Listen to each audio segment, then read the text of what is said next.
design and the analysis of computational communication research. Actually, my part this morning, I have already spent half an hour. The rest of 2 hours and 15 minutes, 15 minutes tea break. I really need to deliver 2 parts: introduction to CCR. Then the second part is the analysis, data analysis part. And for that purpose, my part will be mostly or exclusively on conceptual issues and with some examples, without getting into any hands-on coding part. So I will organize my materials in 3 sections. A brief introduction to CCR, then next about research design. This time last year when we ran a similar workshop, we start with data collection, followed by data processing, text data processing, data analysis, and visualization without this research design. So in post-workshop evaluation, several students or a large number of students expressed strong interest in learning a little bit about the overview. So, this is a response to those suggestions, good suggestions. What is the computational communication research, CCR?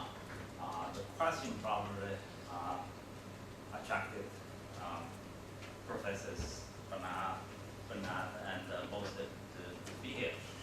Well, this is an emerging field.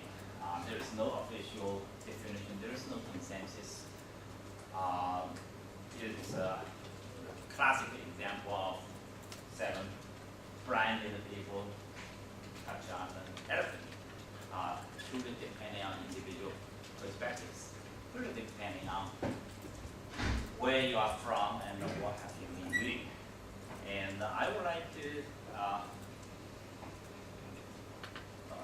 tell a few my personal stories to explain to you what we have been doing and how we started to think about computational social science in general and communication research in specific. Now, I started to foremost studies on internet about 20 years ago. And at the beginning, I followed the traditional research paradigm, theoretic framework, and using typical social science methods, like diffusion, use, impact of the internet. And one substantial line of research is I carried out 9 annual surveys of internet use in the country. Each year, at the end of the year, I carried out that telephone survey of 1,000 or 1,500 adults. And so we were doing 9 surveys and collected a very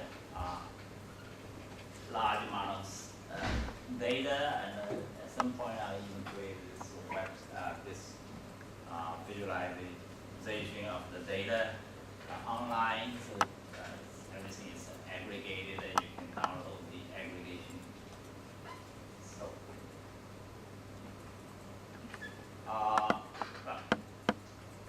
in the middle of this process, or near the end, I just begin to wonder if it's worthwhile to keep doing this year after year. At the beginning of the survey, we found 40% of the individuals in Hong Kong use internet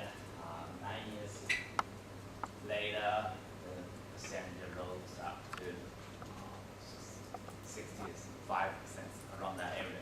And we keep track of the differences among between sexes across age groups, age between groups, other structures. But of course, it kept going, right? But there were rather little variations. Everything is expected. And I even started to, at the beginning, I obtained a very large amount of funding from the government agency, and later it became increasingly difficult to justify why I need to come back to ask for additional money. Well, what's new? Internet has become increasingly popular at a stable level. Everything is stable, right? What's new? What's new? And so I myself become more and more dissatisfied, and my funders become disillusioned by this. Now I was not alone. My study, we call it the Hong Kong Internet Project, is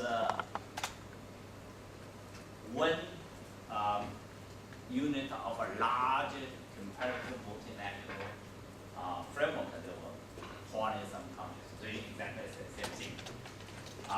So sometime around 2005, I made a decision, but it's not adequate or enough to just focus on the good use and effects. I need to look at or think about content, and the content makes the internet so different from traditional media and makes it so interesting to study.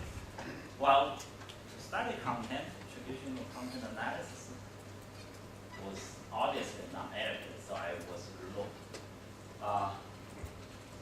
Of course, one striking feature of content on internet is the hyperlinks that it uses to connect all the pages. So quickly I get into this structure issue. And to study all of those, I knew that I needed to learn some new tools and methods, and so I was actually spent half a year during my sabbatical time at a large search engine company, working as a programmer. Of course, they give me a team of programs to lead, but I still want to pick up some new tools, and so I learned a bit on search engine, data mining, and complex network theory, and so all of those, and which eventually led to the formal establishment of a lab called web mining lab. Why mining lab? Because at the time I felt that what we were doing really was on three things. The structure of the web, the usage. Earlier we used survey, now we use data mining method to extrapolate information on how people use the web, and of course the economy. And so it was a very natural way to call this lab as a web mining lab. Between 2008 and now, I have also used several other terms to describe what we do. Interdisciplinary research initially. Well, then I quickly realized this is too general. Everyone considers this the work to be interdisciplinary in some sense. E-social science was popular term at the time, and that was exactly what we felt right. Network science, social computing, and but more and more, I think that we fit computational social science better. We are still a team of social scientists with some computer scientists or engineering people to join us, but by and large we are social science. But we differ from traditional social science in that we use computational methods. And so computational social communication research is just a specific application of computational social science in communication field. At the end of the slides, I have two appendices. The first appendix, I summarize 2 or 3 position papers by a group, several scholars on computational social science. The first paper by David Zadar and 18 others. The second in 2009, and the second paper by Duncan Watts last year. Both use exactly the same title, computational social science. They describe their visions of what computational social science is. And so you can take a look at this large context to understand what we call computational communication research. So this is a kind of a long introduction to how we get to this point. Again, our views on computational communication is purely constrained or developed based on our own experience, our own preference, and our own vision. Definitely it differs from many others. It shares some common cause, but it definitely differs from many others. The first point is our common sense. It's a new field. It's an emerging field. It's probably, it has the potential to become a new paradigm, but it's not a paradigm yet. It's a debatable issue. What constitutes to be a paradigm in terms of the basic scientific foundation, methodology, techniques, so all of those. But I think it has high potential. CCR, computational communication research, employs computational social science methods, tools, and algorithms. These 3 keywords are intertwined, but you can still separate them. Methods refer more to data collection, techniques more on the analysis, processing, and visualization. Algorithms are the program part of the analysis or processing. CCR, one saving feature of CCR is that most of the studies that qualify to what we mean by CCR have been actually carried out by scholars outside our field. Now, then this becomes a question of debate. If a study was conducted by a computer scientist, how could you claim this is CCR, computer research? Or we consider the fair criteria would be the subjects of the study. The studies tradition. So based on that, we go back to the very, very old model of 5 Ws implementation research. Any study conducted by anyone related to any of the 5 Ws we consider a implementation study. And if that study involves computational methods, tools, and algorithms, consider computational communication research. And that's, of course, represents a strength and weakness of this field. Strength, it brings in a lot of contributions from other fields. At the same time, these contributions are probably disconnected from our rich tradition. Many of the scholars from outside are doing this on our behalf or to replace us without knowing what we do, what we have been doing, and what are the benefits and difficulties. 5W model, I don't think I need to go into it at all because all of you should be familiar with these 5Ws. Traditionally, we have surveys, content analysis, and experiments to study these 5Ws. And computational methods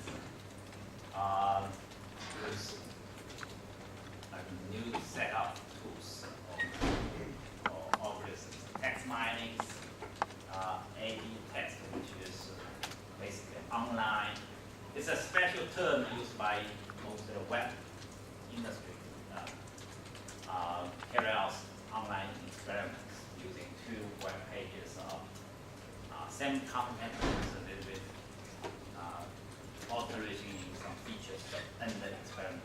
And we call this A page and B page, ABE. And for audience research, the dominant method is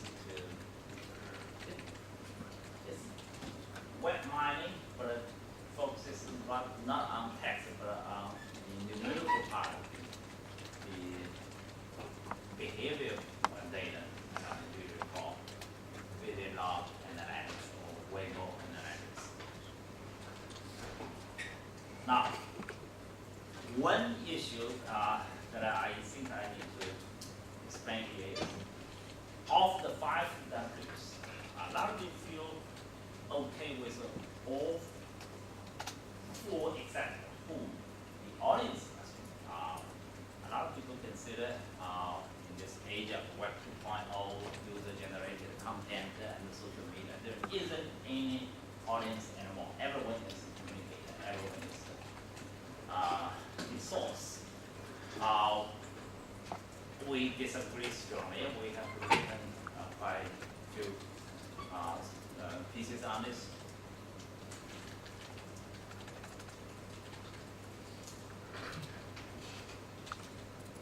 I use this 2x2 table to illustrate. In terms of creation and consumption of content, there are 2. Some people create content, of course they also use the content, but there are others who only consume without contributing it. And then there is a level of participation, intensity of participation, actively or passive. So if you actively create content, you are of course communicator, whether you are affiliated with the organization or you are a grassroots blog, you are active communicator. And this is, of course, the favorite of social media research, communication research, whatever. Their behavior, their patterns are largely known to us. Now, if you actively consume content without contributing anything, so you leave nothing, no digital trace in the open web. You leave traces on the server at the back end. So the website knows who you are, how many of you are, but for scholars, researchers outside the web server, if you don't have access to the back end server, you have no idea. And they are traceable in the sense there are records on this server, but because of the difficulty to have access to the data, active consumers are actually little known to us. We have identified only a few studies that have this privilege to look into one of those is that I will briefly mention. And when you look into this, you realize that what we know about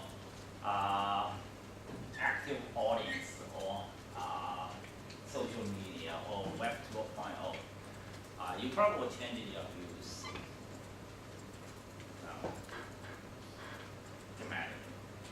Now, for inactive communicators, they contribute a little bit, they stop doing this, and they are traceable, but again, they are usually not, scholars not bothered to study it.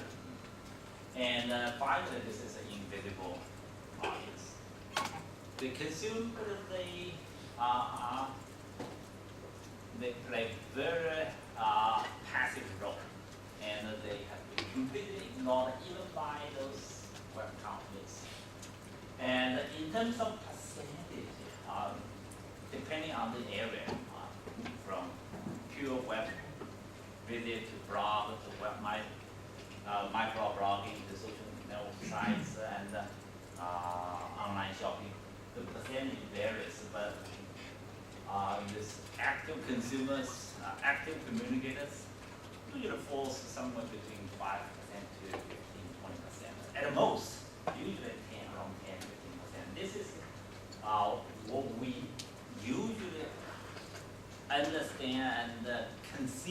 be the universe, and this is the tip of iceberg. And the rest are as many as 95%. They are particles by definition. So for that reason, we argue strongly that 5W model still applies, and there is still a very important part of audience. We wrote an article, unfortunately, it was in Chinese as requested by Science Journal in China, and we wrote an article to introduce how computational social science methods has been applied to communication research. And in that review article, we went through more than 2 dozen studies, half done by others, half done by us. That's the way to promote us, right? And align against these 5 Ws, and I select the best part of these 5 areas, one from each, and they put an appendix 2 of the slide. The first one is communicator. The title of the article is "Who Says What to Who?" Twitter, and it was published by a group of computer scientists at Cornell. And so that answers the earlier question I raised. A group of computer scientists were researching on a classical question of communication. You cannot deny this is a computational communication research, right? The second study was carried out by another group of computer scientists. The lead author editor was collaborated with us on what has been how to categorize content in on Twitter. Classic question that every one of us who was doing classic content analysis will have to develop your categorization. And channel, now this is audience study by a group of Brazilians, computer scientists, again,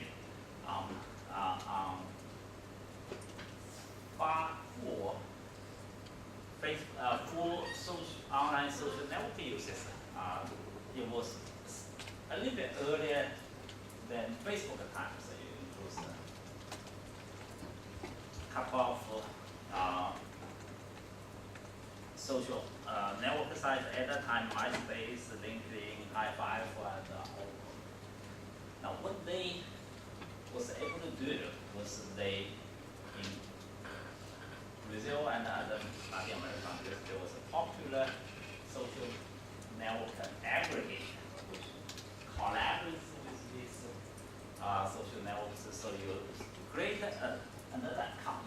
First of all, if you were using any of those, you create an account on this third-party website, and then you authenticate yourself by using the original password and the user. And then you can log in. Once website, you get to use all the full. It was a popular thing to do at the time for instant messages. A lot of people have several accounts on different instant messages, and they use one third-party interface to access all of those, right? So they got access to the data from this aggregator, so that they were able to look at all the user records. And in particular, they focus on those invisible, passive, and silent interactions among social media. And they found a lot of things that are really contrary to what we assume to be active, participatory, interactive behavior. Browsing, which is purely informational and a one-way passive consumption behavior doesn't involve any interaction, doesn't involve any contribution, accounted for 92% of all records, 92%. And there are a lot of detailed measures and all activities and look at the active contributions to the small part. This piece is perhaps the best support to our argument that even as of today, audience is still the predominant form of social media. Not everyone is a creator, is a media.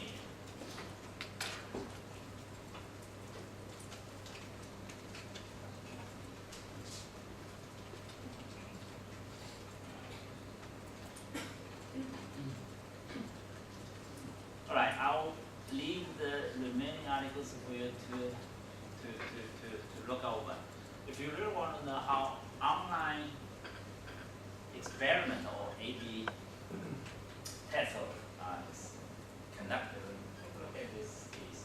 The title: 61 million user experiment on Facebook. Now, after you read this, you realize that online experiment is a wonderful idea, but most of us, including me, wouldn't be able to do this because you will have to be collaboration from their website, Facebook, or Twitter. And most of those large-scale online experiments are conducted by one company themselves. All right, let me switch it to how to design CCR studies. Design has been defined broadly or narrowly. Broadly, it includes everything. Everything about research is design. And this takes a semester to teach. And a narrow definition focuses on the interface or interaction between your theoretical or conceptual consideration and your actual operational test. As I take the narrow design definition. So you have already done your conceptualization, which includes at least the following: your research question, your purposes, your object. So why you want to do this? You have to have the reason. You have the reason. You don't need me to teach. And also you have gone through the relevant literature. You know what studies have been carried out, what questions have been answered, and what have not. These are the issues that you want to explore. And also you have given some considerations to the resources and constraints you have.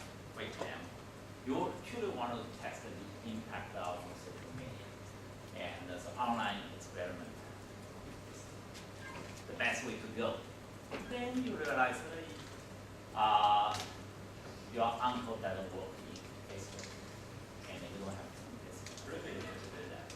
So you need to adjust your purposes. So all of those are assumed to have been completed before you come to this. And so research design tries to start from these given ideas, motivations, and plans, and then try to see what would be the best way to implement questions and to address issues left over from literature, and try to work within the resources available to you and outside the space, right? And now, this narrow definition of research design really, it still deals with a lot of issues later on, which will be discussed by Hai, Zhen, and Jay. But at this stage, you probably need to focus on two things: time and space. Space is not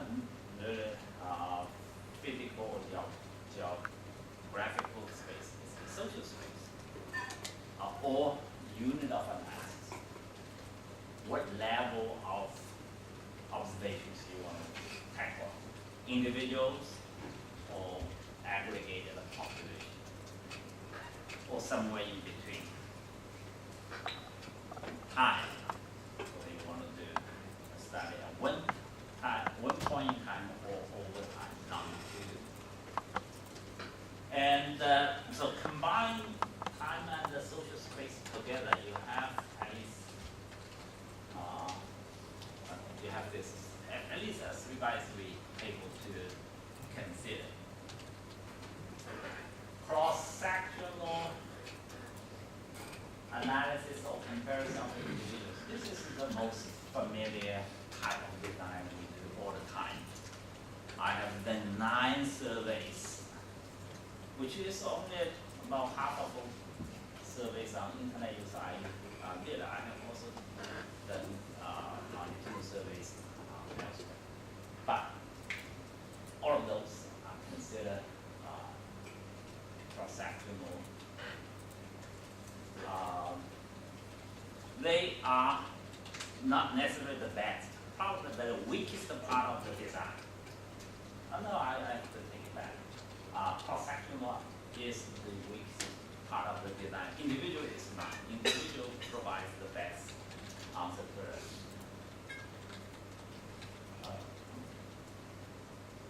This is the weakest design. You have data from examinations, World Bank, or whatever. At one point, you try to correlate penetration rate at national level with some other issues. And you get correlation, and which could be true Gini relation or could be just some coincidence. You find a positive correlation between internet penetration and drug abuse. And then you try to apply for Nobel Prize because you find the source of major social problem for that. If you have individual level data, you will be able to test whether this overall gross correlation really takes place at the individual level. You avoid making something for ecological fallacy. And of course, if you have individual data across different countries, then you can combine the strengths from both into a mixed design or multi-level analysis.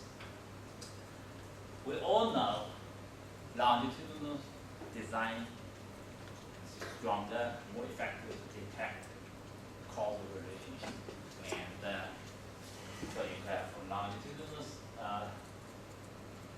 data at the aggregate level or individual level or multi-level. And of course, you can also combine longitudinal and cross-sectional data together. And the last combination really is the same as you combine longitudinal data at the individual and aggregate level. So in practice, there are 8 designs. This is, of course, the most desirable design. Traditional social scientists knew this a century ago, but the challenges, the constraints at the time was the availability of data there. It's hardly possible to get data which is both longitudinal and cross-sectional. Basically, it's a panel data of 30, 100, 1,000 time points. How can you do that? Impossible. But the current online data certainly has this as a typical feature. If we look at the existing CCR studies, including those exemplar studies, most of them still stay in one very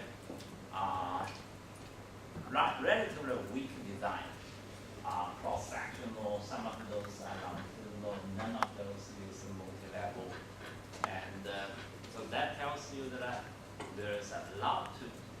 do a lot to build. Computational social science in general, computational research in specific, this is still at a very early infant stage. There are a lot of new things can be done and should be done. So I hope that you revisit this map to see what you can do and what questions you can address. Probably it's a little bit too abstract because some of you talk about similarities and differences between cross-sectional versus longitudinal, individual versus aggregate. So I draw up some of the data tables. I believe that many of you are familiar with or accustomed to look at a data table to visualize in your mind what this design is. Cross-sectional individual data, well, you have all data are in table format or in frame, in outline frame, data frame. We have columns, each representing a variable, rows, each representing an individual. It's very important to pay attention to the subscript. The individuals are usually denoted by a subscript of I. And so you have independent variable y sub I, you have independent variable x sub I, another independent variable, probably into variable sub I, z sub I, so on and so forth. Example 1 to n. N could be 100, could be 1,000, could be a million, could be a trillion. The largest data set I have worked two data sets which was close to a billion. One set involved 800 million web pages, another 850 Facebook Twitter users, right? So this is the one that you have seen all the time. Use that all the time. Aggregated data, exactly the same thing. The only difference is each row represents a country or activity rather than individual. So usually we use J to indicate the aggregate unit than I, but it's a personal preference. You can call it I. If you have a multi-level data, then for each subunit, you have multiple individuals. For each country, you have 500 individuals. For 20 countries, you have 10,000 individuals. Multi-level. Then you have two subgroups, I and J. Longitudinally, you have T instead of I. And then if you combine individuals and aggregated population together, then you have three subgroups, I, J, and T. And that is what I call dream data. Social scientists have been learning for centuries. You have everything. You have individual characteristics, the largest social context, and also you have variation over time. And if you cut this slice to only individuals taking aggregate out, and then you have IT, or if you take individuals out, then you have JT, which both are a sample of the full data. And this is both an ideal design and also a realistic situation because almost all online data come with that. And but most computer scientists, they have the tools, they know how to get the data, but they really have no idea what we want to do. So they look at the data, they do the most do not necessarily have all the necessary professional training like we have. We know the differences between sub-IJ T versus sub-IT or sub-JT. And so they do the natural thing, and these are intuitive things, but they do not provide the necessary design principle text, complicated social science series. And so that tells you that there are a lot of things we can do to contribute. So a brief summary of unique features of online data in comparison with traditional offline data. Massive size, big data. This is something everyone knows about it. Most people assume this is the most important difference between online data and offline data, which is not, in my humble opinion. Limited variable. Many people consider online data is rich.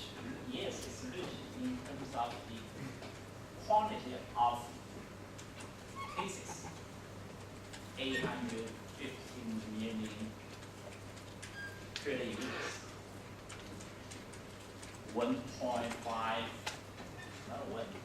5.0 billion Facebook users. But in terms of this is about the number of rows. But in terms of the number of columns, a column represents a variable. It's limited. Sometimes you could limit to as few as 3 columns. IP address, time of visit, and the designated web pages user visits. 3 pieces, nothing else. So it's a thin data. Behavioral data, most of the data represent the behavior without motivations behind it, which is the opposite to offline data. Mostly we collect our offline data through survey, questionnaires. These are self-reported data. Even they report their behavior, it's not necessarily their actual behavior, it's their perceived behavior. It's a motivation. And so we have this sharp contrast. From offline data, we get motivation. From online data, mostly we get behavior data. Of course, ideally, if we can have online data that contains both motivation and behavior. Text mining help us to sneak into some of the motivations, but of course, there are a lot of challenges for you to interpret its motivation based on their expression. This is the issue Jonathan will touch upon just a bit more. Timestamp. Almost all online data comes with time. And so it's a longitudinal data. Location stamped, which sometimes is available, other times it's not. Multi-level. We have behavior within individual, then we have differences across individual. And network data. Individuals are connected with each other through all kinds of interactive measures. So all of those represent sharp departure from offline data. Consequently, accordingly, we need to adopt designs that make best use of all of those features. Here, what we do with online data or communication research, or equivalently the word mining, data mining, web mining. The word mining really resembles to secondary analysis in traditional social science. What is secondary analysis?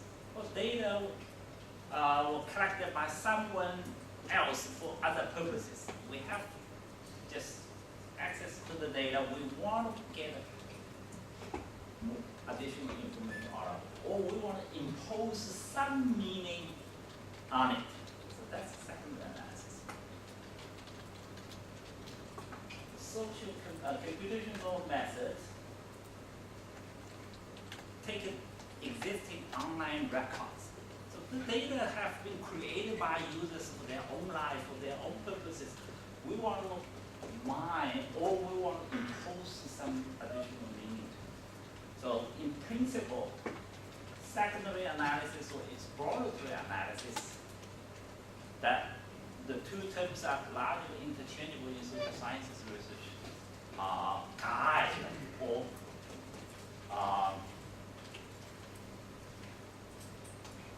happen to go along with computational social sciences, computational research very well.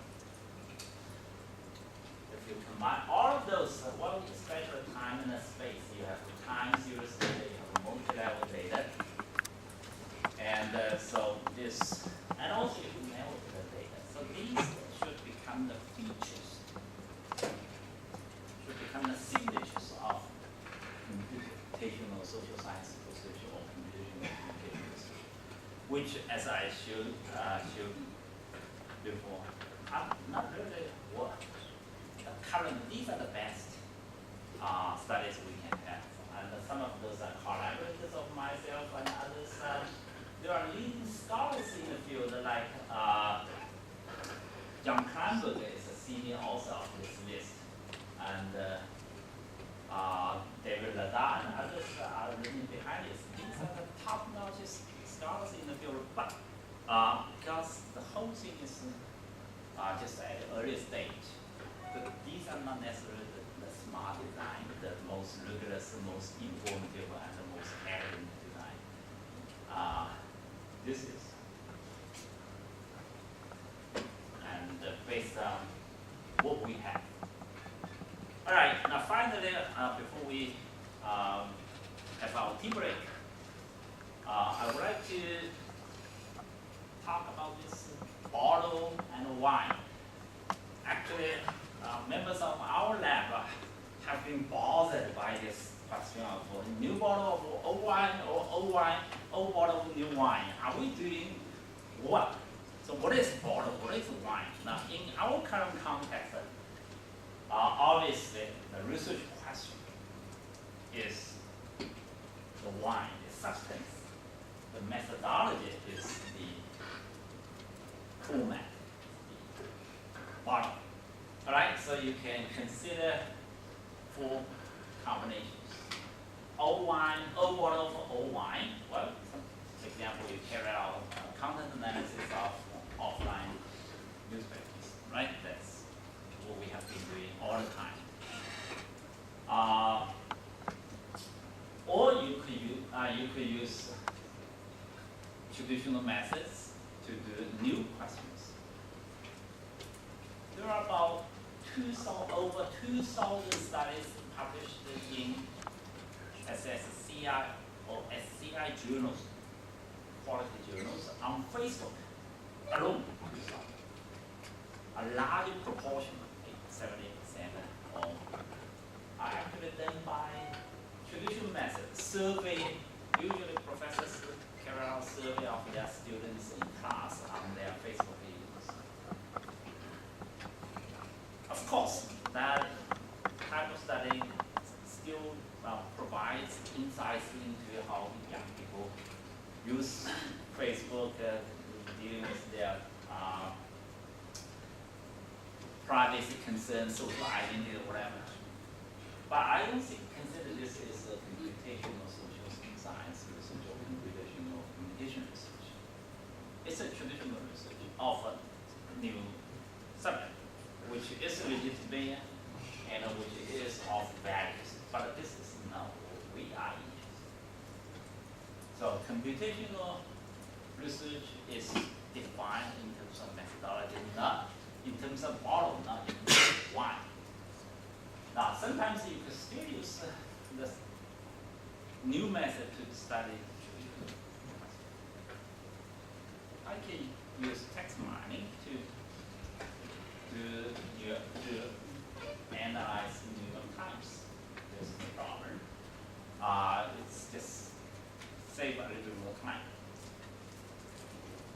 Of course, new model of new one using computational methods to study new questions is really what makes the method very variable and maximize its contribution. But this is still a direction to go. 2 or 3 years ago, our lab carried out a large-scale review of the status of art of internet studies. We identified 30,000 articles published in SSCI journal alone. And we look into many things, including the method these 30,000 studies use. More than half, 60%, are based on quantitative methods, less than 20% on qualitative, and some combination of others, right? But you look in, now this division is pretty much the same as research methods used in indication in general. 60% quantitative, 20-30% qualitative combination of the two. If you look into specific methods used for quantitative research, mostly survey, experiment, common analysis, computational methods account for only about 5% of the entire 30,000 articles.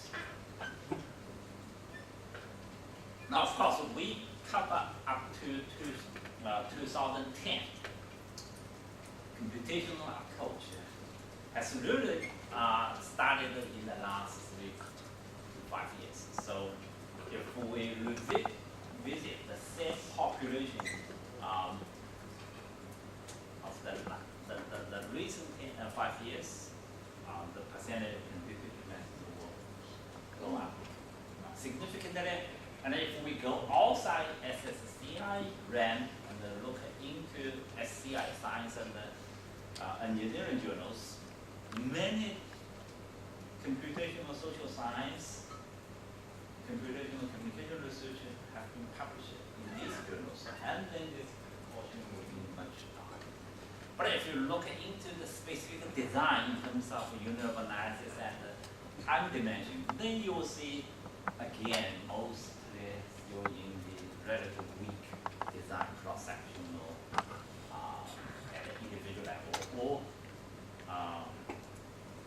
aggregated time series analysis, one of the other. So just to make a few general observations. Computational research is not a discipline or a theory, a domain knowledge, but a set of tools, methods, and algorithms centering around this idea. That involves, as I show you this Venn diagram, programming skills, statistical knowledge, and some domain expertise.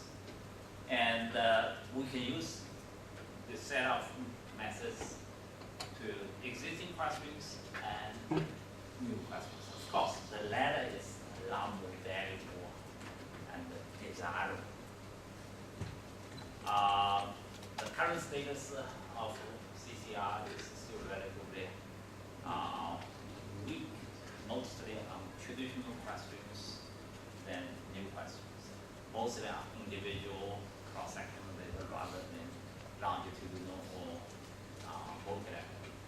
And so we really need to go beyond this constraint and move to a new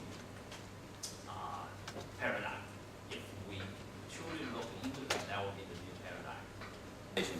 Since I'm doing this and I don't want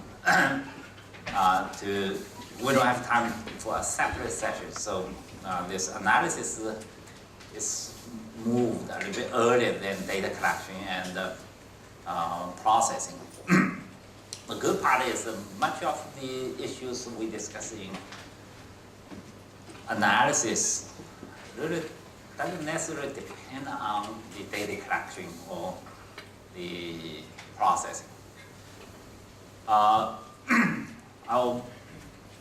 discuss two, not necessarily analysis issue, but the prerequisites for analysis briefly in terms of how to deal with big data and how to deal with thin data with limited information. Then I'll be focusing on those three features of online data: time series, multi-level, and network. And for these provides several packages for each. That's the feature of R. R is not a one language. It's a framework that people can contribute to their versions. So for a lot of research analysis, you have multiple different approaches. For example, time series data, there are no less than a dozen different packages to time series analysis. I selected just two. One is Zhu, the other is T series. There are many others. And these two are probably more relevant to our social sciences communication data. Many others were designed for financial, finance and economics data. They are more specific in how to deal with autocorrelation and other things. And so these are the ones that I listed here, Zhu or time series, T series, are more generic. Multi-level data is relatively more specific approaches. So there are about 3-4 packages. LME4 is probably the latest version among the competitors. So network data could be used again by half dozen or more different packages. Network is probably the most comprehensive. iGraph is best for its visualization capacity. StateNet provides modeling of a specific type, which I will spend time on it, exponential random graph model. All right, given the time limits, I won't get into any of the R implementations. Rather, I will focus on the design and interpretation issues. So to begin with, massive data. I try to stay away from this word big.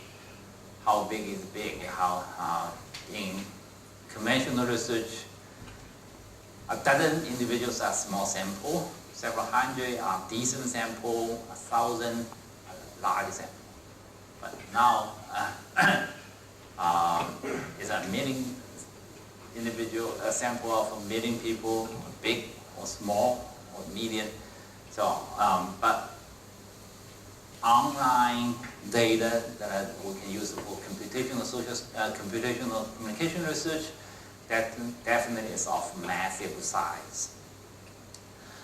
For massive size data, you need fast machine, but and also you need multiple cores, multiple CPUs basically. But most important, and also large disk, hard disks. But most importantly, is the RAM, the size of the RAM. Here's a rule of thumb.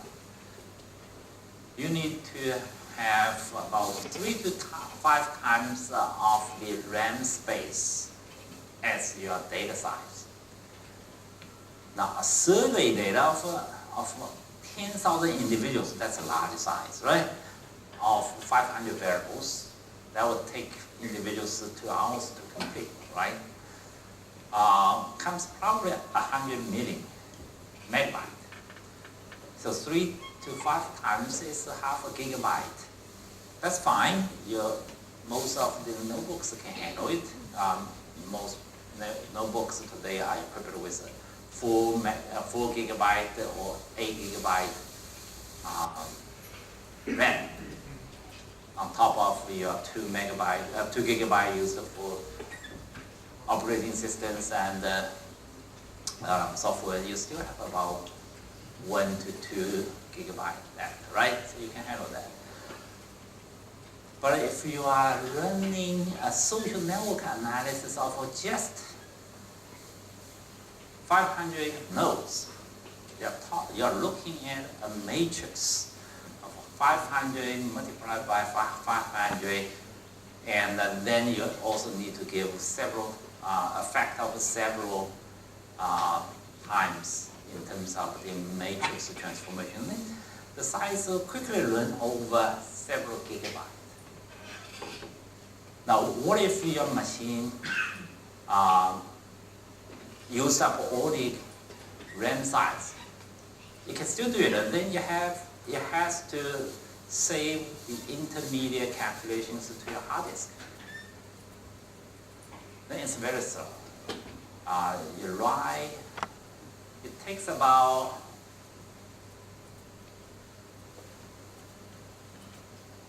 takes about 2 minutes to write 100 megabyte data onto your hard disk, but it takes only a few seconds to write onto your RAM.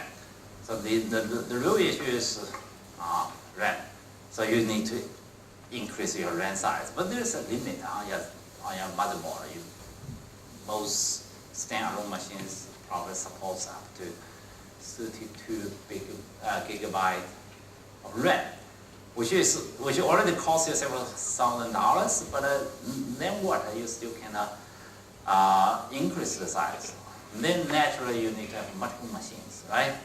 By coupling multiple machines together, you need to have an operating system and file management system to integrate the resources together. So that naturally leads to this idea of parallel computing or distributed system or cloud computing. These words describe exactly the same thing. 40 years ago it was called parallel computing, 20 years ago it was called distributed computing, and now it's called cloud computing. It's about the same thing. Even computer scientists love to invent new terms once for a while.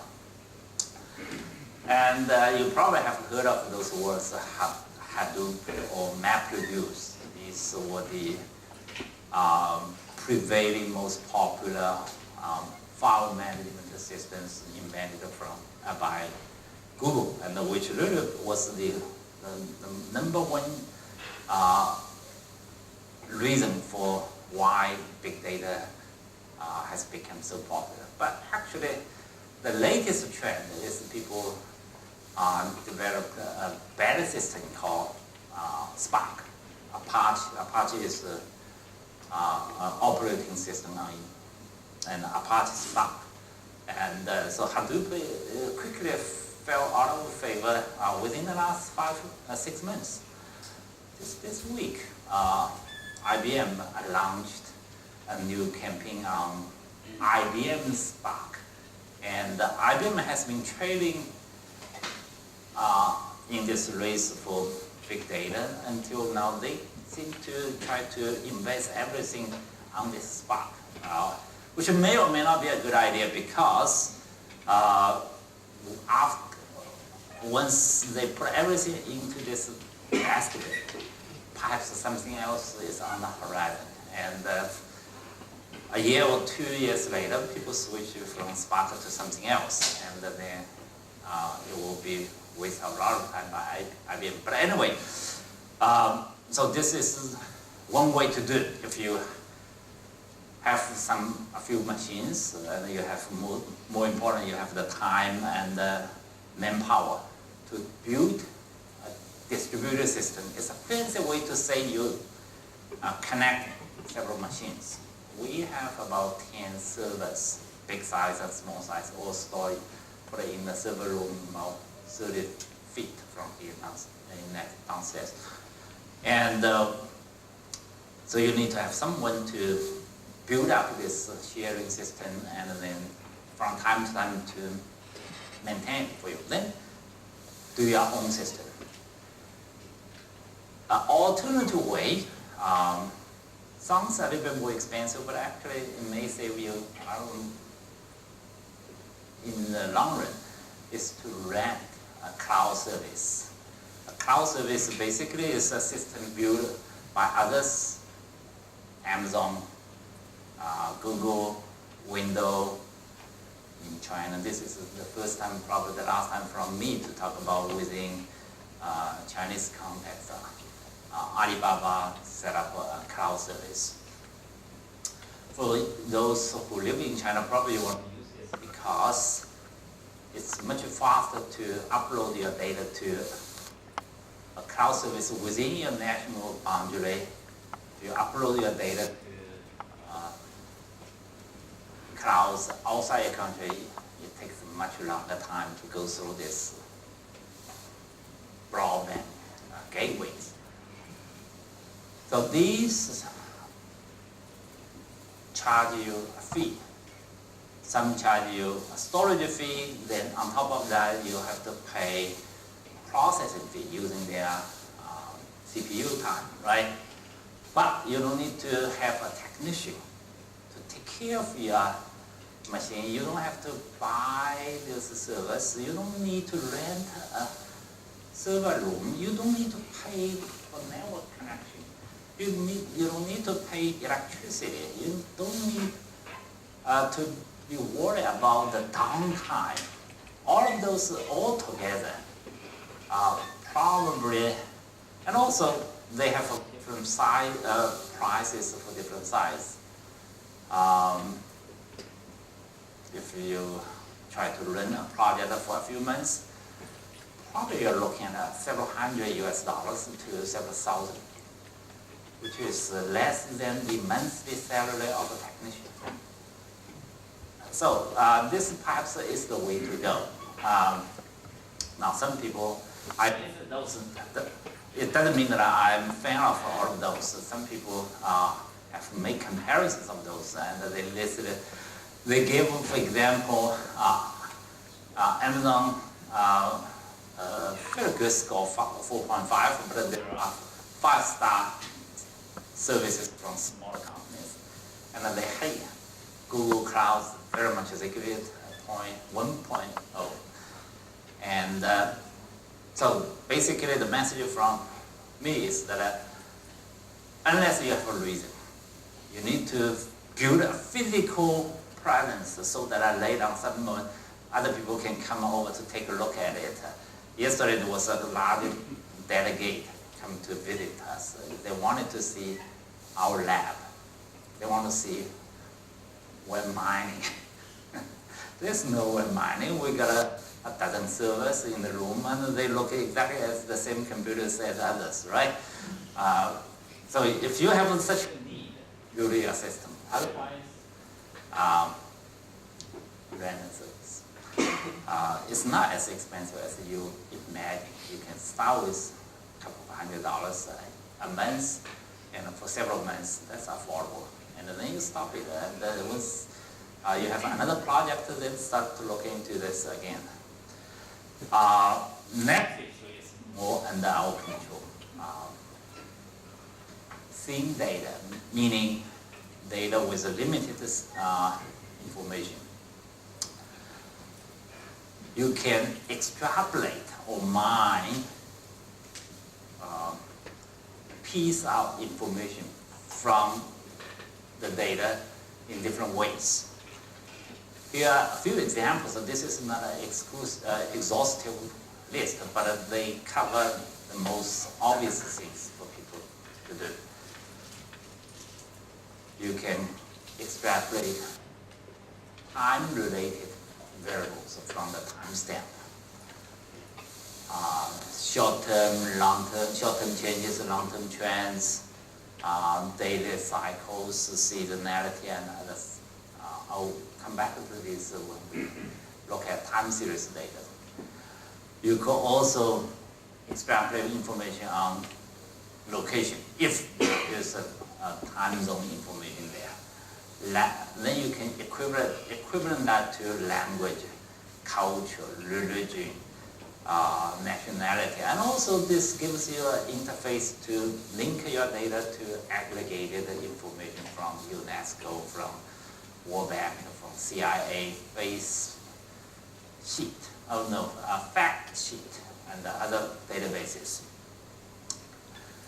Of course, there are challenges. Time zones cuts the entire globe into 24 slides. This is the globe. You have time zones. So in Western Hemisphere, you treat the United States and South America in the same time zone. Here we cut it into, say, Japan and Australia in the same time zone. So that's the issue. You have to use other supplementary information available to not only cut vertically but also horizontally. You also can extrapolate semantics, meaning of words from messages. This is perhaps close to communication. Now, computer scientists are, of course, this time and space are relevant to everyone, but semantics are particularly relevant to communication. What we do, 5 Ws, message, content, keywords, and the smallest unit on top of that, topics, then emotional elements called sentiment analysis, and then relationships among all of those. These are the issues Zhenzhen will cover tomorrow morning more extensively. For social media, social networks, and other websites embedding social interactions, then you can extrapolate relationships. Follow the relationship, commented, reply to, and mentioning, liking, voting, all of those will become, this is an explicit network. These are implicit networks that could be constructed. And there are all kinds of approaches and information. I give you an example. Twitter I downloaded yesterday, or no, the day before yesterday. Verse. This is a very current and high-profile issue in this part of the world. Korea and Hong Kong. There was a new case in Thailand yesterday. And so there are 138 characters, except the nickname and the username. Starting from here, everything comes to that next. And then you can extrapolate the nickname, user account, time, of course, then mentioned. And then this is the full text. From full text, you can also identify hashtag.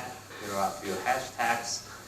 For multiple hashtags, you can put it into different variables. And this retweet tells you the type of a message, whether it's original, retweet, comment, and you calculate the length of the message, so on and so forth. There's no URL. Other times there will be URL, and so a very limited piece of information like a tweet. You can extrapolate a dozen variables. And we haven't further passed into the messages. And once you go into the messages, well, you have word frequencies, topics, you have relationship within this this page, and then you have relationship between this page, this message, and many other messages sharing same hashtag, same keywords, same mentioned, and same time. And also you can link this username to the user's profile page, where you can find their social relationships. So this goes on forever, right? So that gives you a sense of what do we mean by mining, and that's the way people deal with online data. Internally, there's relatively limited information as compared to the information from, let's say, a content analysis of a newspaper. Thousands of words, a lot more information there. But once you take a closer look into that, well, this thin message still provides a lot of useful information. All right, so I hope that these two issues, large size and limited, large number of cases and limited number of variables. Of course, they are the dominant features of online data, but they do not necessarily impose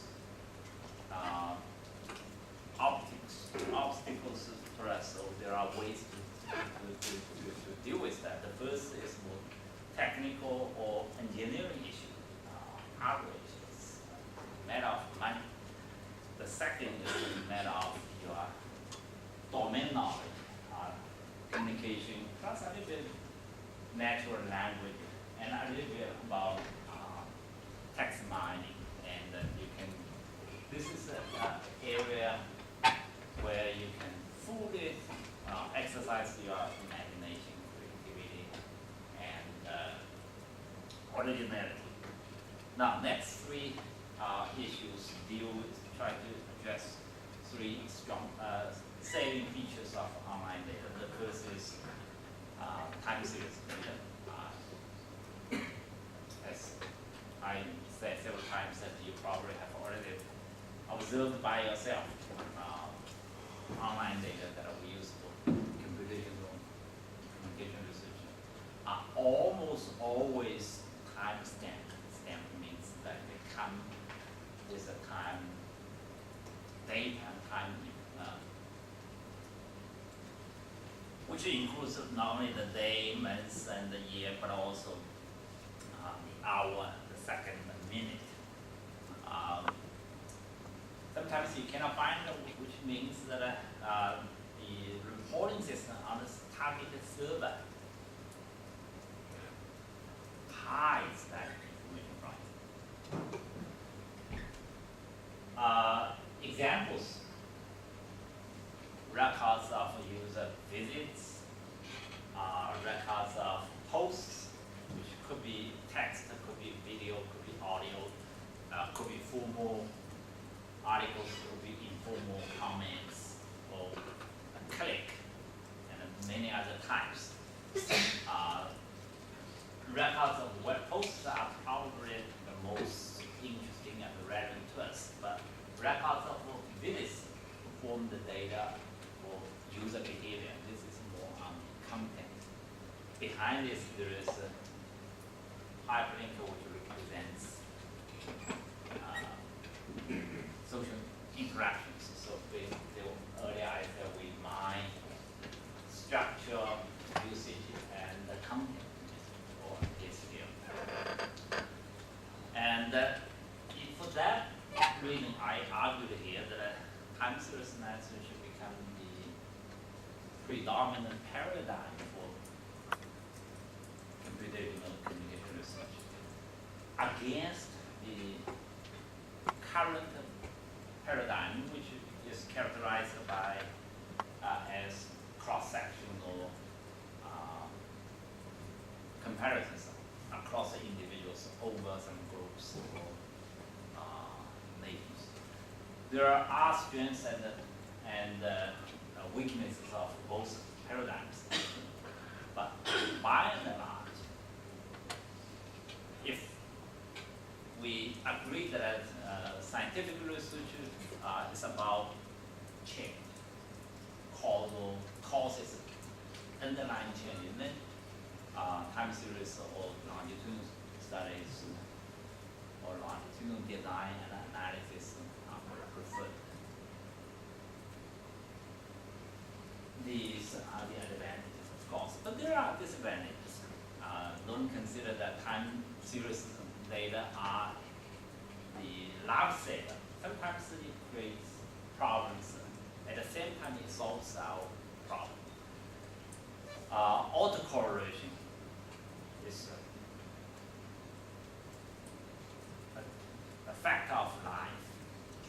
The time series data. What does that mean? Well, current behavior is always affected by past behavior. These are current behavior, but they are affected by past behavior. Everyone agrees with it, and the autocorrelation doesn't constitute any theoretical contribution, but they explain a large amount of variance. So this is a dilemma. If you have a model, time series model, let me start from a cross-section model. Right, that's the simplest regression model, and we try to explain variance in behavior we want to study by some theoretical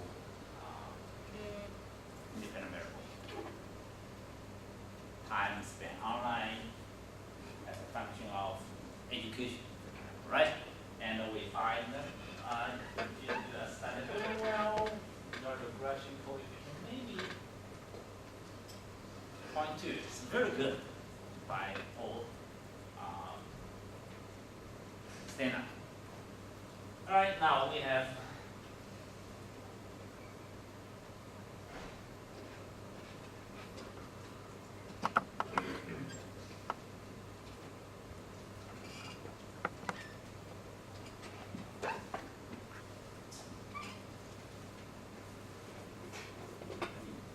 start with the time series data. All right, same time spent online as a function of some x. It's no longer the education variable, but maybe some something else that changes within the individual over time, right?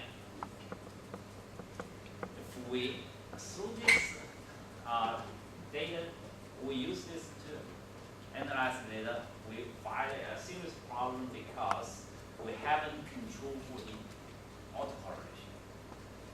And so this is fraud. This impact of x on y is highly inflated because we fail to control autocorrelation. And so we threw this in. And perhaps we get an I-squared 0.3, but this I-squared is problematic because we didn't control for the past behavior, right? So we add the in. B to y t minus 1, that's the previous value of y. Okay, we control for it, and also we improve our prediction ratio. R-squared goes up to 0.9. Wonderful, right? However, perhaps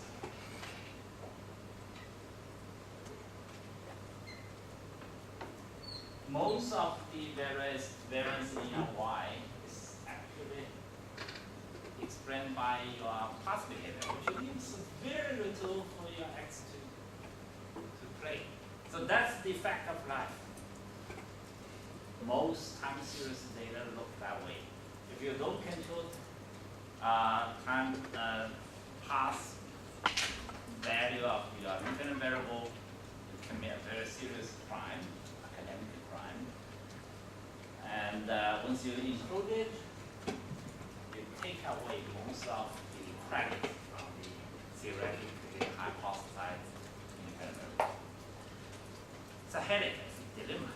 And so anything we talk about here, glorious things about the contribution, the value of time series analysis, really become pale once you start to play around the data.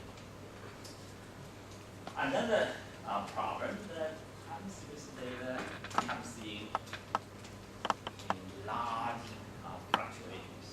Let me give you some of the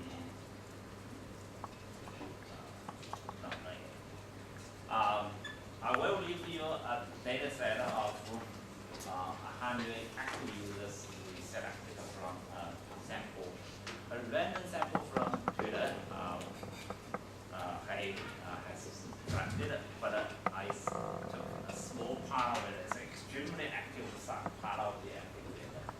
And these are the 4 individuals among the 100 most active users. And y-axis are the weeks since 2006, and x-axis are time, and the y-axis are the number of tweets they post or they retweet within a week. And you see huge fluctuations, right? And this is very typical of almost all users. You see those sparks here, sporadic sparks, and the patterns are different. And that contributes to the other side of the story, or that explains why your ads. The model, if you throw in the y sub t minus 1, the model still fits very well, because even those random fluctuations could be explained the random fluctuations in the past. But your independent variables, no matter how theoretically they make sense, will become very limited in terms of their correspondence to the fluctuations. All right, so this is the challenge. I have been using time series analysis throughout my career. Before internet, I spent most of the time doing agenda setting research. And I have seen this all the time. I got excited once I got hands on the time series data, and once I start to analyze data, it always comes down to this.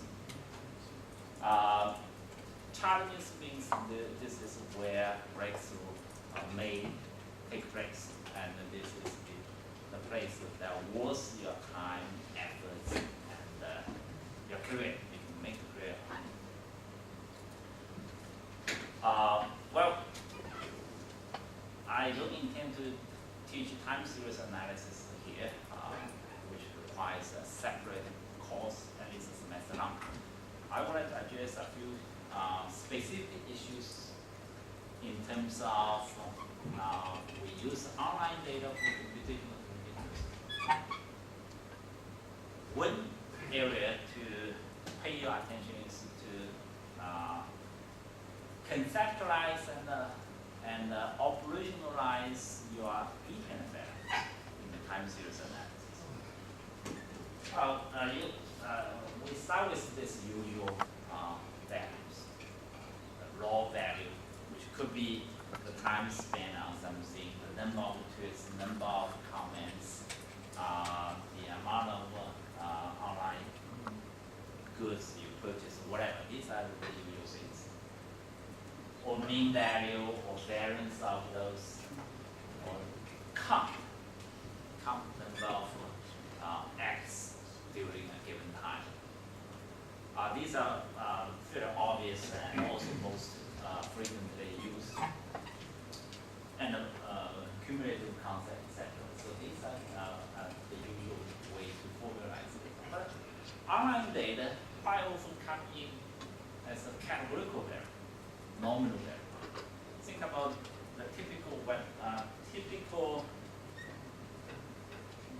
data we see, right? Now, other than this number of words, message lengths,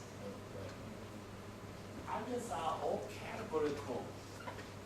Some are text data, others are numerical data, but they represent type rather than quantity.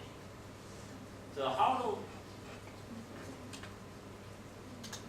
define, operationalize your dependent variable really is a very important technical detail to solve.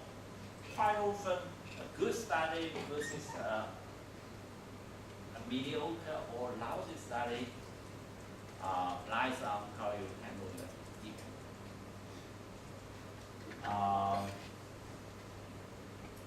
Categorical variable, you only have a percentage of various characters, and you use cross tabulation, you use log linear. Well, these are not powerful tools for time series analysis. Well, I myself and quite a few of our other members in the lab, and of course a lot of other scholars have been using measures of the shape of the distribution, entropy information, entropy measure, Shannon and Whitman's classical measure to represent the distribution that becomes a quantified event variable with all kind of substantial and theoretical meaning. In event time, the time lapse between the last event and the current event.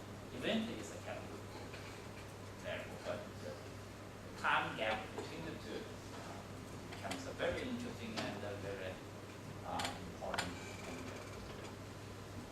other rate or value rate or survival rate. Survival rate is the other side of the failure rate. Is another way to look at the occurrence of an event. We have been using this to model whether users continue to contribute, users to sustain a relationship or serve the relationship, so on and so forth. So these are kind of unusual measures in other domains, but for online data, in our traditional social science, traditional communication research, these are frequently used. Again, in terms of the works that our lab members, these are doctoral students of mine, and several of them started to have an interesting research question, and eventually they ended up with one of these, or several of these. Three of them over the last 6 or 7 eventually use survival analysis or hazard rate in their dissertation research, and which was not a consensus or decision decided. No, everyone tried different ways. At the end, they realized survival analysis would provide a sensible way to do it. Independent variables. Of course, we certainly need to make a good use of our time stamped information. And these are considered to be endogenous. Endogenous in the sense that the variance of those come from the dependent variables itself, but they appear on the right side, like the pass value. And this is a very unique situation. In cross-sectional data, dependent variable is supposed to be either created or affected by independent variable. It doesn't create anything, but in time series analysis, autocorrelation or autoregressor is the first thing. And then there are time factors, time of the day, day of the week, a week of the year, months and months of the year, or season of the year. You have plenty of variables to be created from this timestamp.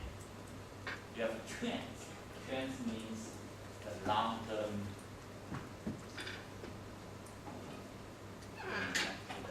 slide.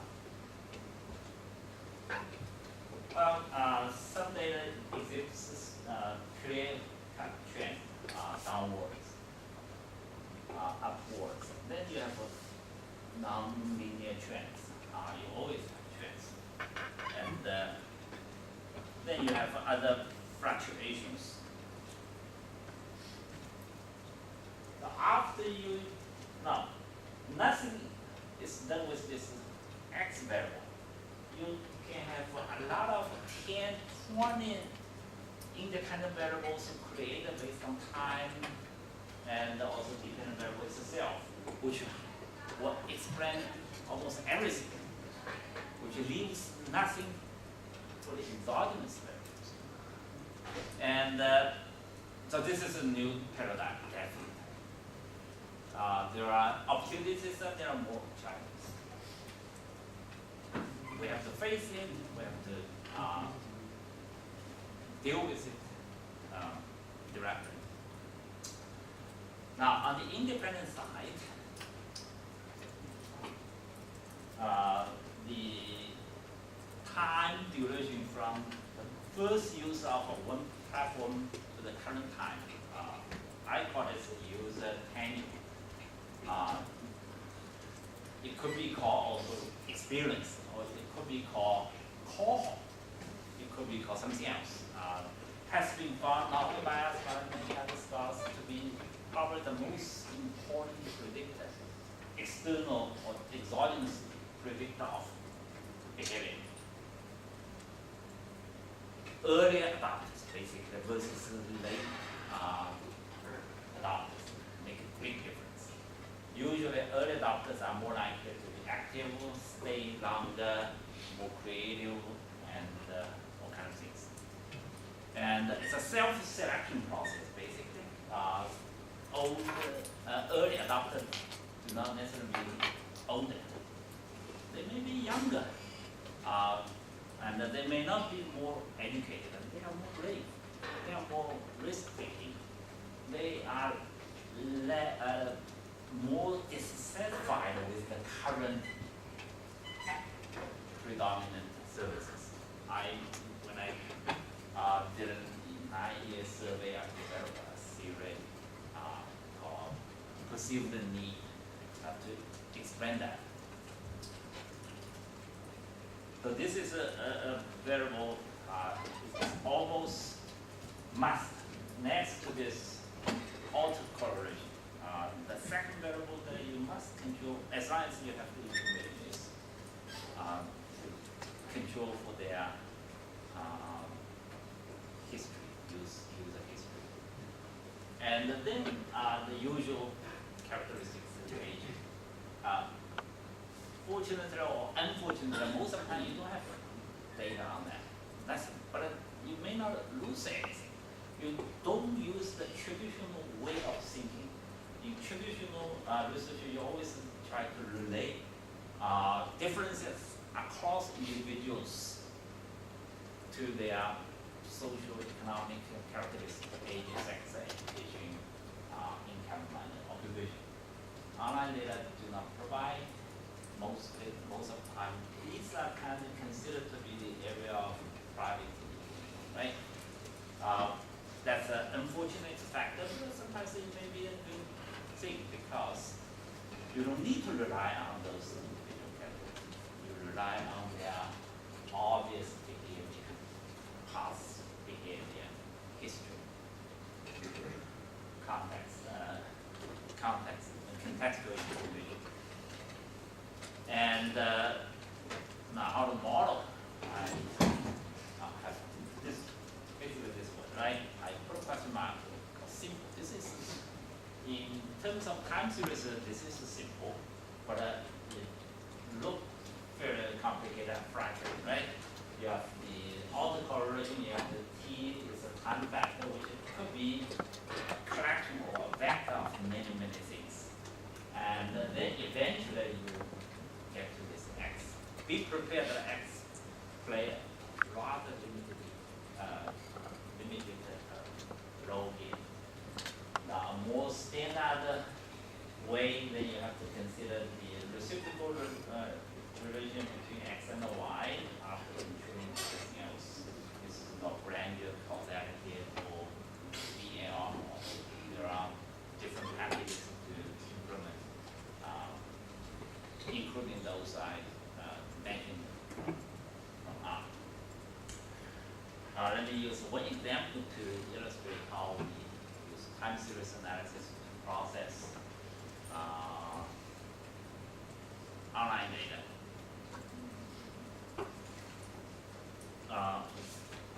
This is probably one of rather few studies that are in the current literature that rely on that address a standard traditional communication research theory. It's called agenda setting. 20-some years ago, I wrote an article called Zero-Sum Theory of Agenda Setting, arguing that the rise or fall of an issue on public agenda is not only decided or influenced by the media coverage on that issue, but also, of course, positively, but also negatively affected by media coverage of other issues. So there is a competition between different issues. And in that piece, I developed a mathematical equation to explain that. M stands for media coverage, P stands for public concern issue. Now, you don't need to look into too much details, so just focus on this M. M has two pieces of additional information, a subscript I, and then a superscript of T. Past time, right? So it's not the T, I. I stands for different issues. So there was a single source. Actually, empirical studies, many empirical studies have compared coverage of New York Times, ABC, TV news, and many other newspapers, and many other TV stories on different issues. And then concluded that media coverage was very homogeneous. So there wasn't any difference between different newspapers or different TV stations or between newspapers and TV. So there wasn't a need to differentiate media sources. So it's a single source. Right? Now, I published an article, I present this equation with a note. I published this piece in JQ, Journal Quarterly. At the time, they had a policy of publishing 15-page double-spaced manuscript. And there wasn't space to explain what this is, so I left a note to say that the standard statement. Technical details are available upon request. And no one has ever bothered to ask for it until sometime 2012, I believe 3 years ago. A researcher from Microsoft Research wrote to me to say, well, we saw your article and we wonder if the model you developed are still applicable to social media, for example, issue competition onto that. I said, well, actually, at that time, we actually discussed this issue in a class that I was thinking to revisit this issue. I believe that the same model applies. Of course, perhaps needs a little bit modification update. They said, well, could you send us this technical note? Wow, I immediately sweat. I was home and I immediately sweat because some years passed. I moved from the US to Hong Kong several times and I didn't have any hard copy left, right? Then I looked for all my computer files. I wanted to find it because I don't want to make people to think that I didn't have the technical notes. I made it up, right? And eventually I found that note. I wrote 4 pages of the single space for note. And but it was written using an old-fashioned word processor. That tells you the difference between your age and it was before Microsoft Word. It's called Cyrus. And so I went to the internet to look for a conversion program to convert this document to Word. So I found a small company that still developed something, and it cost me $50 to convert it back, and I feel so relieved because it could be interpreted very differently. It didn't have anything, right? You claim to have a model. Anyway, then that started a very pleasant, happy, productive collaboration, which is still going on. And one of the things we decided to do is that on social media, definitely you have multiple sources. If the news media are still largely homogeneous, probably still the case, of course. Even in the US, you have Fox News, which probably differs from CBS very much.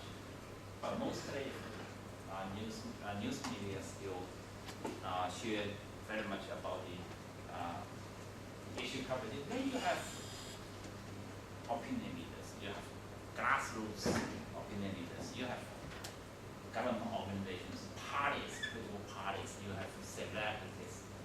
All of those were well documented by this study by Cornell team who says what to on Twitter. And so we decided to separate N. Instead of I still represents T, we add one more subscript called G. G represents groups. So we look into media, grassroots, from the different opinion leaders. And to see, now this is a competition among multiple issues and multiple sources. It makes the equation a lot more complicated. It requires a lot more data. Think about it. We already try to minimize the work. So we look at only 6 issues instead of a full range of 30 issues. So we look at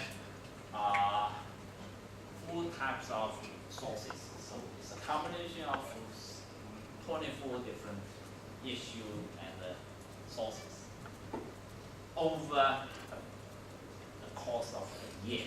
And we look at it now in terms of the timeline.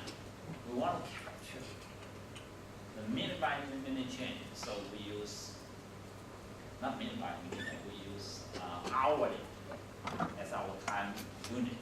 But in the past, when we did our earlier agenda setting slide, monthly was the smallest unit you can do. Quite often quarterly. And now we use hourly. So you need big data. We didn't use big data for the sake of big data, but for this case, we tuned the,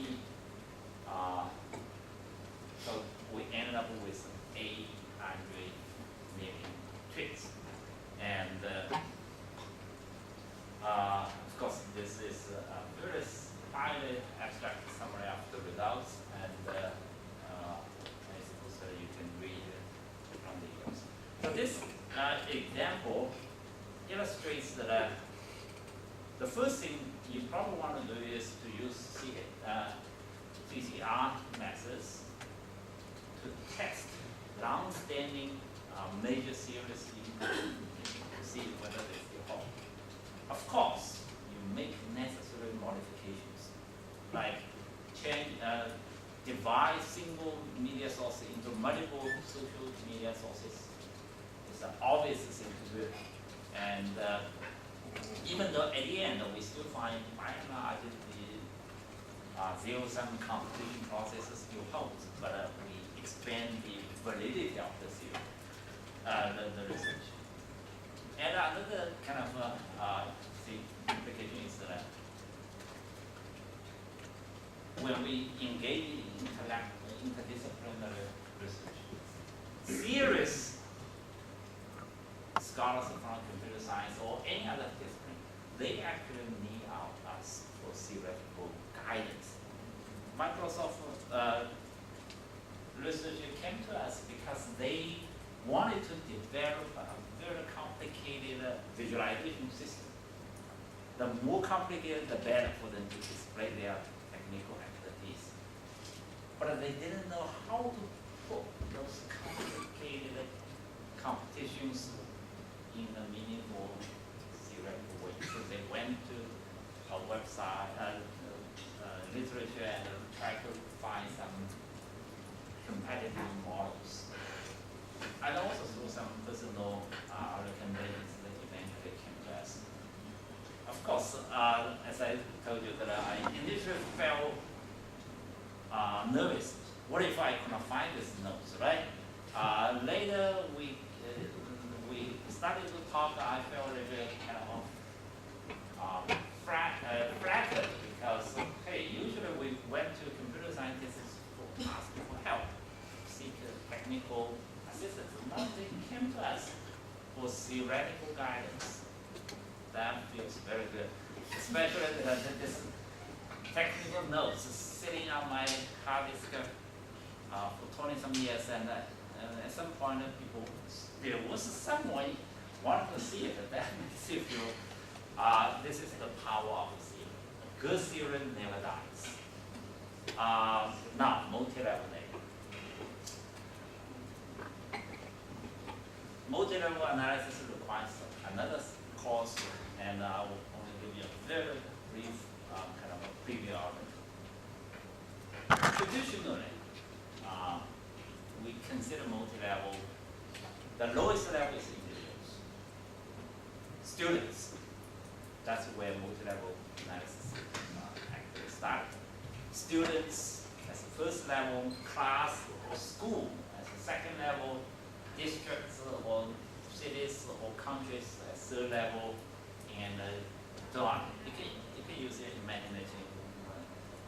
Humans as another level, galaxy is another galaxy of a galaxy or whatever, right?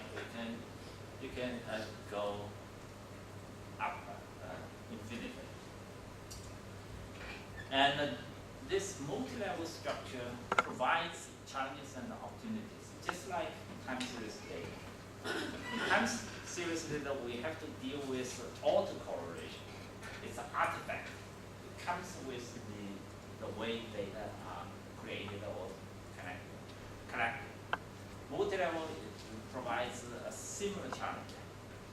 Individual students within the same class or schools are affected by the same instructors, the same exam system, and the same culture, same hardware resources, and so on. So they share similarities. It's an autocorrelation not across time, but over space. You have to control for it. Otherwise, if you ignore this clustered structure, your cross-sectional comparison also inflates the impact of your theoretical independent. So for that purpose, multi-level analysis is a technical necessity just for control purpose. But at the same time, just like a time series analysis, you can make use of the impact of time factors. In multi-level analysis, you can look at the impact of collective context on individual behavior.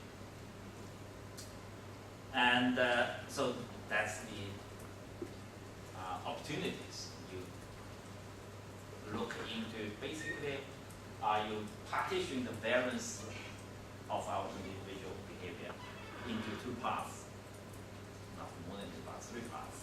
The first part is purely created by us. The second part is by the structure, by the system, by the context that we live in. The third part is still the random error that we still don't know, right? And so that provides a very powerful conceptual tool. Give you some, again, use a data format to illustrate it more. Cross-sectional data, we have, this is a cross-sectional multi-level data. We have ID sub I, which represents individuals. Then we have ID J, which represents a group, city, country,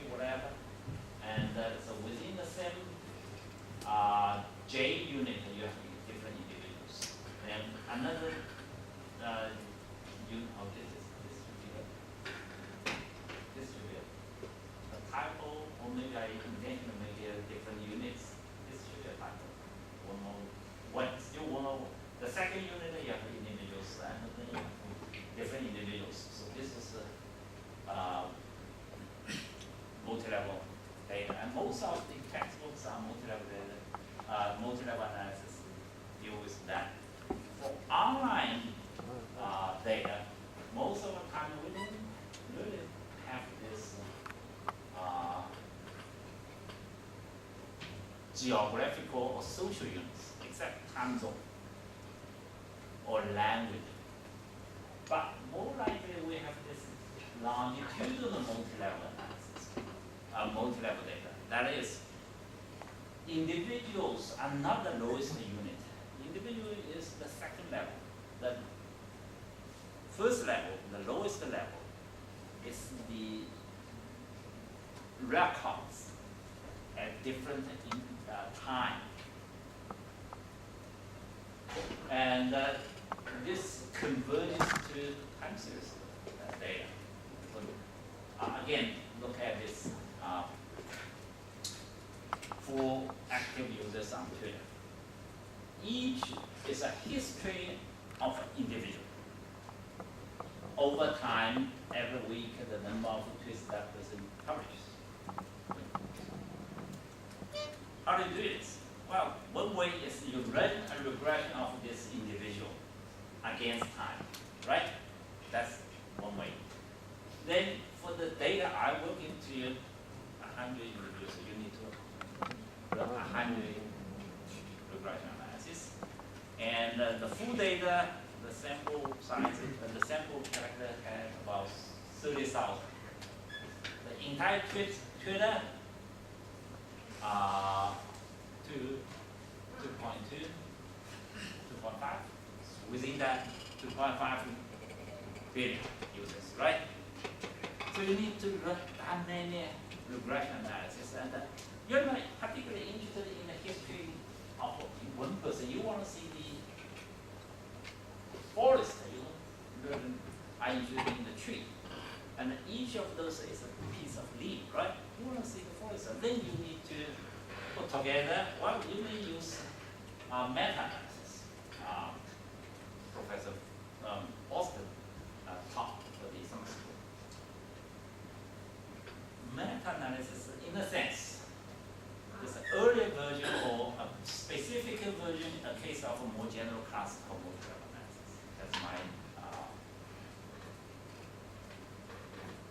take on this. And so you need to find a way to, well, you use the results of those regression analysis. Then the dependent variable is no longer it's the regression coefficient, B0, B1. That becomes the dependent variable of your second level analysis. That basically is what multi-level analysis is. And this is the standard or most common data you get online. In the specific records of the individual behaviors at different time points over individuals. And so multi-level time series analysis become inevitable natural choice. And that's what I mentioned earlier, the best design involving I, J, and D. But here, the I is the individual level, is the lower level, but you can also build in individual differences. And then this is again a simple model.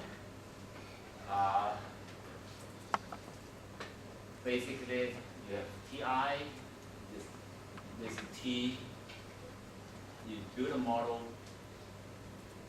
to describe each individuals. And then you take out the results, the B's, that's the regression coefficients, and make them as your dependent variable as the second level. Then here the I's are the individual characteristics, where they live, how long they have been using the internet, many other things. And of course, these are the conceptual expression. Operationally, You don't do this one piece by piece. You put everything in one model. All standard multi-level analysis packages like LME4 and many others in R or in SAS, in Stata, in other things. Of course, are smart enough to put them all together. They give us two sets of results, fixed part and the random part. Fixed part is exactly the same as our regression analysis, using slightly different, it's a T and X and the interaction of T. You integrate that. Then there's a random part. This is the most interesting, most important, and most difficult part to deal with, random part. This is the pure random error. We never touch it, we never forget about it. And this is the random error at the individual level about your starting value. Different people start at different level. And this is the interaction between the individual level and the time factor, which if you understand the logic well, you can extrapolate a lot of useful, rich information for theoretical hypothesis testing and storytelling. And such information isn't available in the unit level analysis. This is a kind of a nice view of the first four characters. Say we have two individuals or two groups or whatever, two individuals T, and then two groups of individuals. X1 represents one group, the red color and the blue color represents another, and everyone has a history of regression line over time, right? And now, if we didn't do multi-level analysis, then we just take an average of the two, right? Then you see, okay, there is a significant difference between the two. You can call it interaction, of course. Both grow, but X1, group of one, grow at a faster rate, right? However, at the individual level, you realize that some members in group in X1, in group of one, actually grows slower than group two, right? Now, the random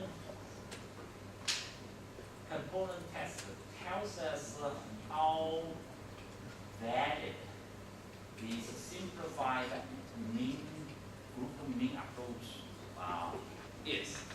And if I put more lines to make these overlap, then you know this is a false impression. I use another study from us as an example. We look at why what factors will determine the citation rates of articles. Well, then this is a multi-level issue.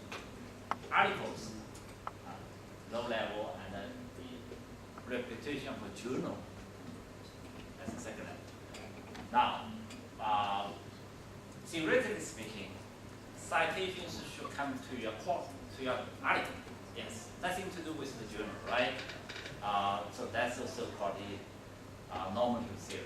Citations represent the quality of the article. But there are critics of the current academic evaluation system to say, well, citations have little to do with the quality of the article, but the quality of the reputation of the journal. Just like students attending different universities, right? When you go out to find jobs, some employers are blinded to your performance. They only look at where you graduate, right? And so for those who attend elite universities benefit from this, and those who come from second-tier universities suffer. Fortunately or unfortunately, our city university fits in the second tier, so a lot of our students indeed were treated unfairly in their first job, especially the first time. And but eventually,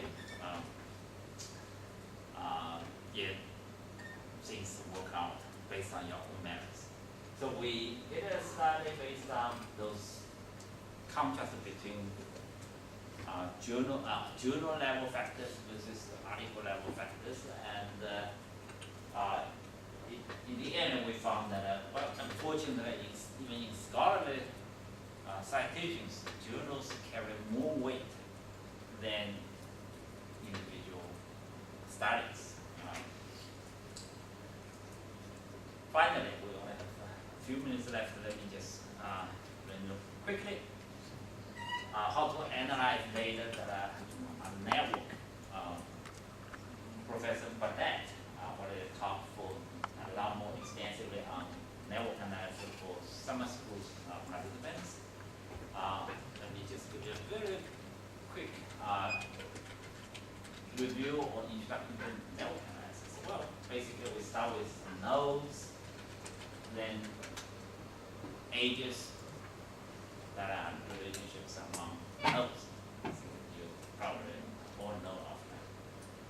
Then we can look at collection of nodes together as a graph. Graph is equivalent to a network.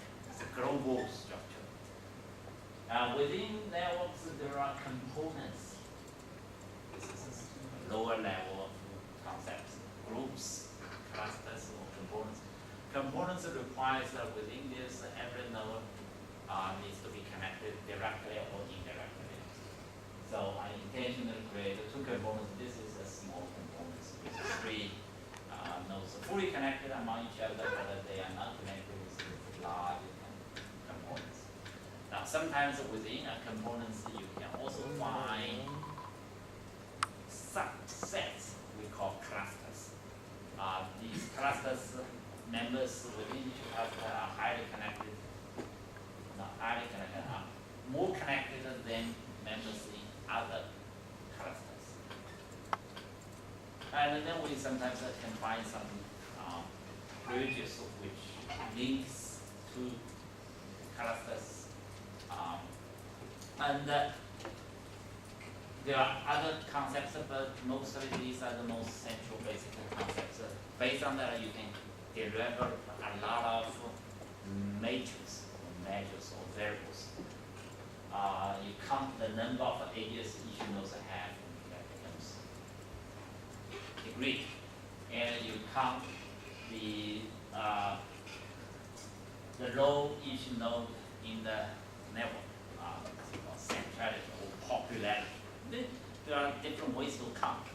Pure, simple count degree centrality. You look at the betweenness and closeness and eigenvalue and the page rank. There are endless new metrics to measure popularity each day. People propose new metrics. And then you look at the relationship among triangles. This is a fully closed triangle. Here you have 1, 2, 3, but there is an open triangle. You look at that. Then there is a concept called triangle closure or clustering coefficient that measures quantitatively. And reciprocal, this is an undirected network, but if you consider the flow of the information or interaction, then you can develop a reciprocity to measure that. Density, the number of edges over the total possible number of edges, and so on and so forth. So a number of many different metrics could be developed. Now, in terms of the current status of computational communication research using network analysis, two things can be said. On one hand, it's very popular because data are networked, so a lot of studies indeed employ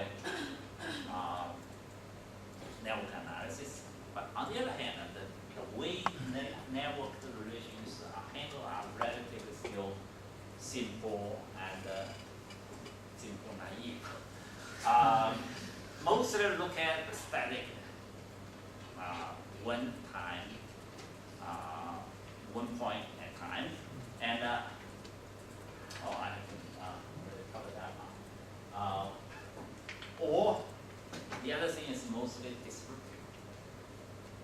describe what this network looks like, whether the connections are strong or weak.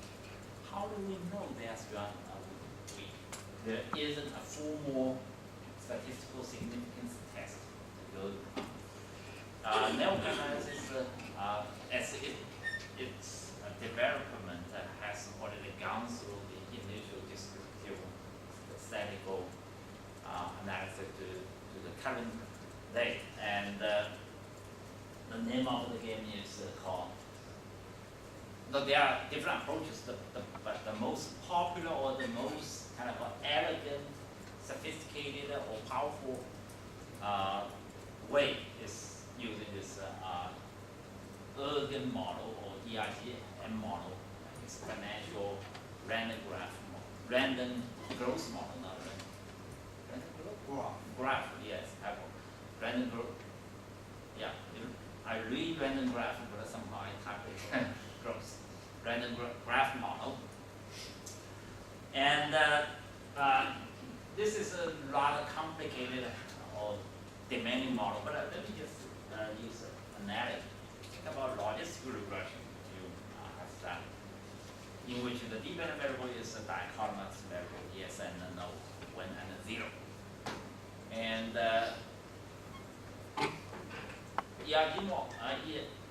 ERGM model resembles that on the surface. Of course, there are significant differences in underlying assumptions. It looks at each pair, whether there is a relationship or whether there is age or not, 100 people. And as a function of other predictors or independent variables. Now here the predictors, some of those are indeed the characteristics of those nodes, individual characteristics. But most importantly are those they call network configurations, basically those measures. Modularity, reciprocity, centrality, density, path length, whatever. And so this is the reason we call it sophisticated or powerful algorithm. It combines all kinds of network analysis into one model, and then also it provides a way to test significance level of the relationship. Now the example comes from Liang's dissertation. He published part of his research in the article in Social Science Computer Review. He is interested in finding out whether discussions on forums, BBS, leads to more consensus or disagreements. And so he looks at two types of relationships. Individuals, I to J, and then there are hosts. This is a social connections or structural relationship, and this is semantic or content similarity. And so his model is most advanced version of the ERGM model, because here you not only have one type of model, time, so two-mode time, relationship among individuals, the degree of interaction among individuals, and then the content of the similarity of content. And this is another ERGM model. This is usual social network analysis. You can look at the semantics.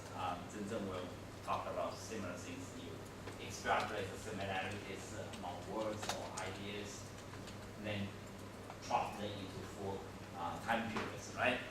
And of course, there is some summary tests, like for cluster analysis, you use modularity, and it shows that visually you get an impression that ideas become increasingly cohesive over time, because the modularity becomes smaller, high modularity value indicates more or less coerciveness. But in the formal text, gene and model provides the text. Now, again, the dependent variable is the existence or absence of ties between individuals and between semantic ideas. This is semantics. And the independent variables are different from standard communication sociology for research individual characters. These are all characteristics of networks. Sometimes the relationship among individuals, other times summary statistical measures of the total network measures. Density, for example, is a measure of the network structure. Reciprocity is the average of the mutual inference. Transitivity, again, popularity, many of those measure at individual group level and group level and individual level. Then you can also slide the data into for a period of time. Now, if I have any comments on the shortcomings of the EIGM, I think this is still relatively early stage. You have to cut the continuous time periods into discrete times. And by doing that, you store a lot of information. And everyone agrees that another problem is the dependent variable. It throws away all other information. You have to arbitrarily force the relationship to be yes and no. And but other than these two, the model is far sophisticated, and of course complicated and demanding than the usual network analysis that we see. And we also look into the co-evolution of other networks. All right, to summarize, we have talked about strengths of benefits of computational communication research, fast speed to get data. You will get most from this afternoon at a low cost or no cost. Behavior data are preferred in the sense that it avoids self-reported biases, and it provides us new opportunities to find new paradigm, form new paradigm, new insights, new regularities in an orderful way. Now, in terms of order, let me show you one story from our research. That review of internet, 30,000 internet studies we did. What is internet study? Or internet research? All average can answer it. Well, it's about internet. How many disciplines involved? Or not disciplines, how are internet studies grouped in terms of themes and the methodology, intellectual rules? Well, if you approach the question from a top-down approach, well, basically you write down the existing academic disciplines. Well, there are sociology, there are political science, psychology, communication, education, public administration, anthropology, cultural study, female study, whatever. You come up with a dozen or 20 disciplines. They use this as a list, then put studies into each of the categories. Then you calculate the popularity, or maybe, I don't know, communication is the second most popular discipline in internet studies, all right? You can do that. But if you look into the questions of answers or findings or methods, well, you may find that there is no difference between communication and the sociology, or political science and sociology. Maybe there are significant differences, maybe there are not. And even think that all of those are relevant to internet studies, but there could be other disciplines that are never come to your mind, but they are very active doing internet research. So at the beginning of this review project, we realized the dangers and the risk using top-down approach. So we decided to go bottom-up, search the Web of Science database using internet, the World Wide Web, cyberspace as a keyword. And then we found 30,000 articles. Then we extract the pieces of information using text mining techniques, the neural model, and then use cluster analysis to group those studies into clusters. And then this is what we found. First of all, we identify 4 clusters. Now, there is a e-business cluster. Makes sense. There is a cluster called social science. We call social science issues. Communication, political science, history, anthropology, international studies, everything grouped together into one. A cluster of interaction of technology individuals, e-learning goes there, e-library goes there. Well, then there is an unexpected cluster of 27 cases, 27% of articles, e-house, which was never in our imagination, probably not in most other social scientists' imagination. They look at diffusion of, it's not a medical issue, they look at how internet technology was used by doctors, patients, or in their interactions.